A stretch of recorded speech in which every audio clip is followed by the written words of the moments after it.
ஞானமும் நல்வித்தையும் பெற உதிக்கின்ற செங்கதிர் உச்சித் திலகம் உணர்வுடையோ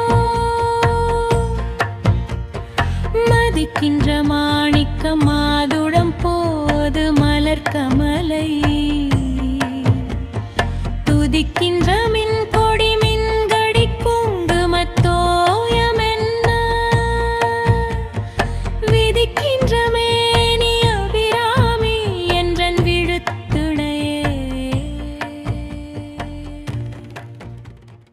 உதய சூரியனின் செம்மையான கதிரைப் போலவும் உச்சித் திலகம் என்கிற செம்மலரைப் போலவும் போற்றப்படுகின்ற மாணிக்கத்தைப் போலவும் மாதுளை மொட்டை போலவும் ஒத்து விளங்கும் மென்மையான மலரில் வீற்றிருக்கின்ற திருமகளும் துதிக்கக்கூடிய வடிவையுடையவள் என் அபிராமியாகும். அவள் கொடி மின்னலைப் போன்றும் மணம்மிகு குங்குமக் குழம்பு போன்றும் சிவந்த மேனியுடையவள். இனி அவளே எனக்கு சிறந்த துணையாவாள்.